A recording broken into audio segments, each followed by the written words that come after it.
J'ai connu des choses, de moments imprévus. Agir pour le changement des comportements, la création d'activités génératrices de revenus pour une véritable autonomisation de la femme. Voilà les deux objectifs globaux que visait le projet intitulé « Prévention de la vulnérabilité des femmes et des filles face à l'instabilité à travers leur autonomisation, le dialogue communautaire et l'éducation dans le nord de la Côte d'Ivoire, financé par le gouvernement du Japon. Sa mise en œuvre a eu lieu dans la partie septentrionale de la Côte d'Ivoire, précisément dans les régions du Poro, Folon, Bagoué, Kabadougou et Tchologo. Avec un quotidien d'ordinaire rythmé par la pénibilité des travaux, la rareté des activités génératrices de revenus, des barrières socio-culturelles qui sont de véritables freins à leur pleine participation dans l'essor de la société, ce projet s'est avéré comme une véritable bouée de sauvetage pour les femmes de la zone. En ce sens que sa mise en œuvre a nécessité leur mobilisation et implication. On faisait facochère quand ça n'allait pas. On est venu nouvellement, on faisait facochère. Maintenant, avec Ebola, là, on était assis. Maintenant, quand un groupe ONU Femmes est venu là, il nous a aidés, il nous a donné l'argent avec 2 congélateurs et une tricide. Donc nous, moi et mes groupes, en tout cas, les enfants, ils prennent et puis on va à la frontière. Souvent, parce que où on est là, c'est à la frontière. D'ici Guinée, là, c'est 30 km. Donc d'ici Mali aussi, c'est pas loin. Donc je vais dans les villages. En tout cas, aujourd'hui, par la grâce de Dieu, ça va. Dans notre vie, vraiment, il y a beaucoup de choses. Notre mari, eux, ne travaillent pas. Vraiment, à propos de ce projet, ça va. Quand tu cultives, tu vends, tu peux prendre en charge la maison. Tu peux donner un peu aussi à ton mari, il va se débrouiller ça. Les élèves s'en vont à l'école. Pendant les scolarités, il y a les problèmes. Mais si tu travailles ici, tu as un peu, tu peux donner un peu à ton mari, il peut payer les scolarités.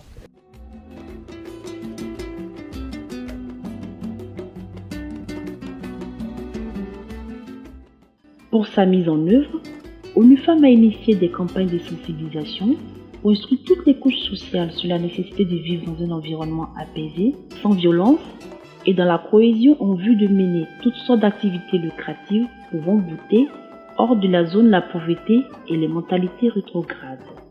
Campagne du reste bien appréciée par les femmes, premières bénéficiaires. Le projet est la bienvenue dans notre région. Parce qu'il faut dire que vraiment, avant que le projet ne vienne, on avait beaucoup de cas sous la main. Et vraiment, on n'avait pas vraiment les armes nécessaires pour pouvoir mener nos différentes enquêtes dans la société. Donc avec l'arrivée du projet, aujourd'hui, nous arrivons à vraiment avoir le minimum d'informations pour pouvoir référer les cas que nous avons sur la main.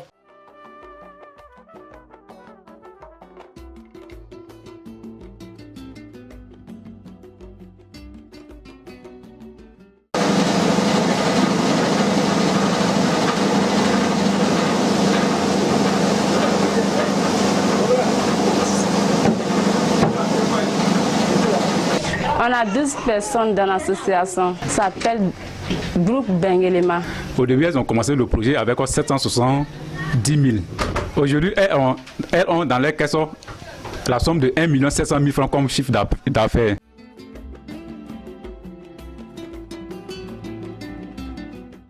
À la date de clôture du projet, les bénéficiaires directs et indirects du projet sont de 84 720 hommes, femmes et jeunes touchés par les actions.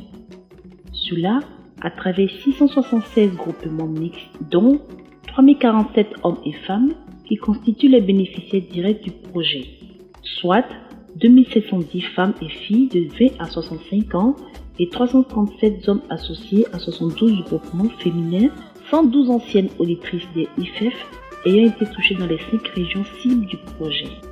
Plusieurs mentalités ont pu être transformées et la promesse de maintenir un climat social paisible prise et tenue jusque-là.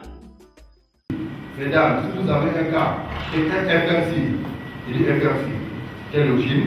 Aujourd'hui, on n'est plus infertile, on est pas force armée, vous avez fait quelque chose, vous n'êtes pas content, ce n'est pas la peine de mentir, parce que si on fait l'enquête que vous avez menti, vous allez poursuivre pour diffamation. Vous l'avez diffamé, vous allez poursuivre.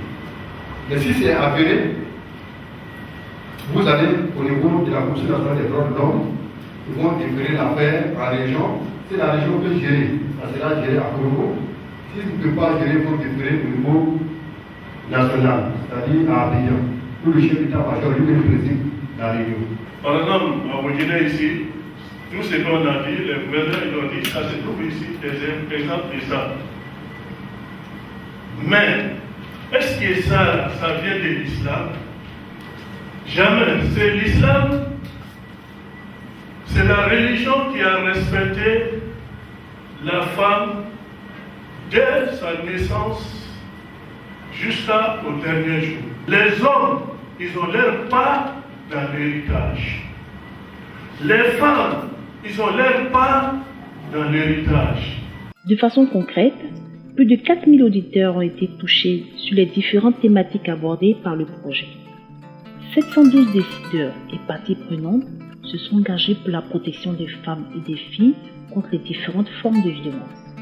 Ces mêmes personnes se sont engagées à promouvoir les femmes à travers les sessions de renforcement des capacités sur les questions de radicalisation, d'extrémisme et d'incivisme.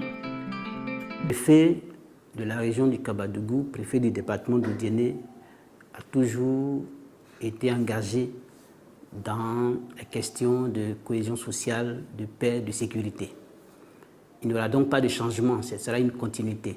Nous allons continuer de suivre tout ce qui a été mis en place pour l'autonomisation de la femme, pour la protection de la jeune fille et de l'enfant d'une façon générale. Dans la vie citoyenne, la loi ne fait pas de différence entre l'homme et la femme. Mais nous sommes dans une communauté qui est fortement sous la pesanteur de la tradition. Et il faut ces genres de rencontres pour éveiller les consciences des uns et des autres. Pour constater de visu tous ces résultats, une importante mission composée de Mme Goriti, représentante résidente d'ONU-Femmes, de l'ambassadeur du Japon, l'ambassadeur du Canada et la représentante de l'Union africaine a fait une visite de terrain. ONU-Femmes se réjouit des acquis du projet qui, dans un premier temps, continuera à rayonner dans les régions ouvertes et s'étendre par la suite grâce à la stratégie de fonds rotatifs qui est en train d'être mise en place. Au nom de ONU-Femmes, qui est l'organisation que je représente en Côte d'Ivoire, d'abord exprimer ma gratitude aux femmes pour le grand effort qu'elles ont fourni en conduisant ce projet, parce que nous sommes au courant du degré de remboursement qu'ils ont déjà atteint maintenant en si peu de temps. Je suis vraiment content de constater que notre soutien est très efficace pour soutenir les femmes défavorisées dans cette ville. Et puis, je voudrais encourager davantage les femmes qui travaillent et j'espère que d'autres femmes pourraient être soutenues par l'ONU-Femmes, par notre projet.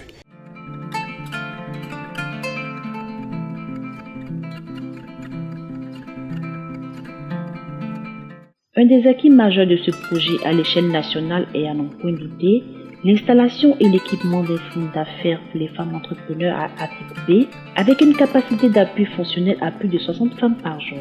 À l'issue de la mise en œuvre de ce projet, le sentiment général qui se dégage converge vers un appel à la multiplication de programmes similaires en vue de consolider les acquis et voir émerger un grand nombre de femmes qui exercent une activité génératrice de revenus, décomplexée et débarrassée des pesanteurs sociales dans un environnement paisible.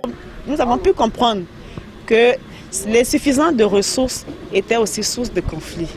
Et c'est pourquoi nous disons que nous sommes très satisfaits des résultats de ce projet et cela nous donne de penser à des perspectives pour la pérennisation, puisque pour nous, c'est un grand facteur de cohésion sociale. Déjà entre conjoints et au sein de la famille, nous allons nous atteler à étudier les voies et moyens pour pérenniser l'acquis et pour étendre aux autres communautés pour que toute la Côte d'Ivoire s'en trouve enrichie. J'ai rencontré plusieurs groupes de femmes qui travaillent avec notre soutien et je suis très heureux de constater que ces projets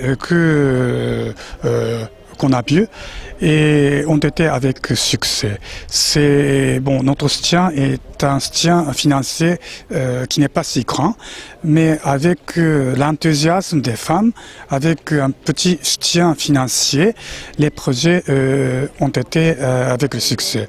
Donc je voudrais encourager les femmes à continuer pour que les projets soient pérennisés. C'est des femmes que j'avais eu le temps de rencontrer et je les voyais, la seule question était de parler de leurs malheurs et de leurs difficultés et de dire justement que dans leur situation, n'importe qui pouvait venir les influencer et leur parler d'autres avantages ou intérêts des différentes activités. Donc nous nous sommes dit, si on va voir ces femmes et qu'on leur permet d'être plus ou moins autonomes, sûrement qu'elles vont pouvoir gérer certaines situations qui peuvent se poser dans le Nord, particulièrement des questions liées à l'insécurité. J'ai fini la formation, j'étais là, je ne faisais rien. Donc un jour, la directrice m'a appelé pour me dire qu'il y a un projet qui arrive. Donc de venir, on va nous installer. On a fait une formation de finances aussi là-bas. On a fait pour progresser, pour être autonome. Je remercie tous ces partenaires-là pour ce projet qu'ils nous ont donné. Vraiment, les mots me manquent. Je suis très contente. Je remercie ONU Femmes. Avant, nous, on n'avait rien. Grâce à ONU Femmes, il y a eu beaucoup de changements. On veut que le projet continue pour que les autres femmes bénéficient.